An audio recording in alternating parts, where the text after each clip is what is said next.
If you like really good snacks, and popcorn is one of them, and you're a popcorn nut like I am, then you've got to have some basic ingredients. And one of the best ingredients that you can have is really good popcorn. And the one that you want to buy is from a small popcorn place. Actually, they're pretty big, but a small town. In Breda, Iowa, the popcorn is called Snappy popcorn. A lot of people like white, a lot of people like yellow. Personally, I like white. If you want to make good popcorn, stay away from the microwave brands and do it the old-fashioned way. The most important thing you can have is a thick aluminum pot, and it's got to be really hot. So I've had this heating up a little bit. I'm going to crank this up to about as high as it will go, and then just some vegetable oil, just about enough to not quite coat the bottom. I've got probably just about a tablespoon there of oil. Coat the bottom. And then generally what I will do is take 3, 4, 5 kernels of corn to let me know that that pot is hot enough. Now, this is probably going to take just a minute. Now, because it's a heavy cast aluminum pot, it's going to take a while for that oil to heat up, but you've got to wait until it's really hot. Probably heard that. That's 2, 3 kernels that have popped. We're waiting for 2 more.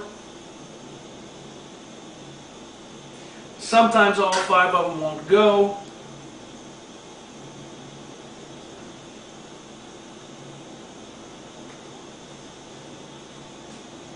Take just a second here to get 2 more. There's 4.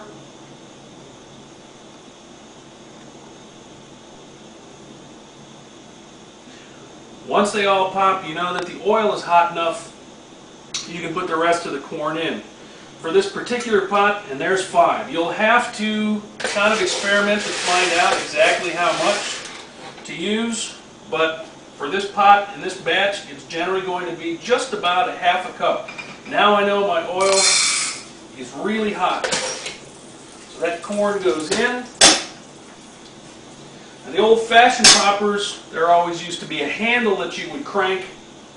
I don't have one of those, so the best thing you can do is shake it a little bit every now and then to ensure that the kernels get mixed around so that all of them get heated evenly. Because if they do, they pop a whole lot better and a lot faster. You need a very hot flame, especially if you've got a heavy aluminum pot. If you've got a thin aluminum pan, chances are you're going to burn the oil and the corn both. So the heavier the pot, generally, the better. And just like with any cooking, you want the pan, or the pot in this case, to be really hot. I've also got another burner going back here that I'm going to put some butter in and get that melting. And this has just started to go. Give it another shake. The other key is to have some really good salt. This I also got from Snappy. This is popcorn and nut salt. It's extremely finely ground, and it sticks to the popcorn a whole lot better. We poured some in a small container here, so we're going to use that when the popcorn is done. Here the popcorn is really going. Give it one last shake.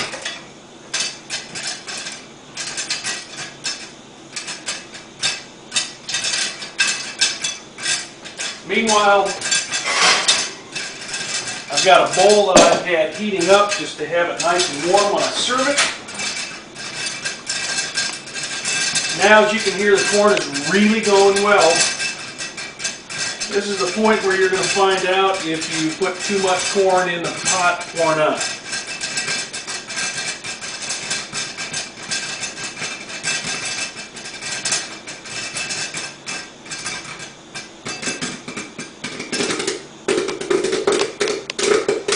like to blow the lid just a little bit. That's always a good sign to me that I've had just the perfect batch.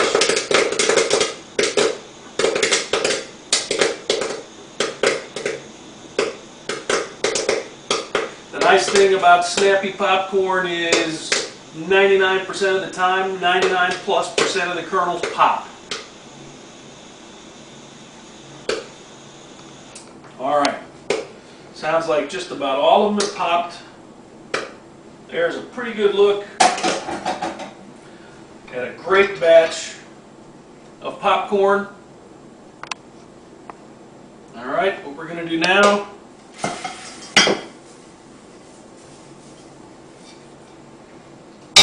let's put it in the bowl. Whoa, always got one last one that wants to pop. We'll give it a generous dose of salt. Shake it up just a little bit. Try not to get it all over the place, which I have. And the last thing that we do, now that our butter is melted and hot, is to pour some of that butter over the top.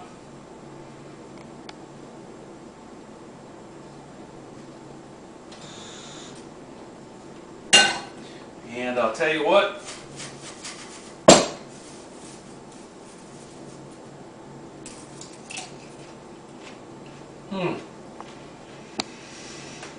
Snappy popcorn is some of the best corn that you will ever taste.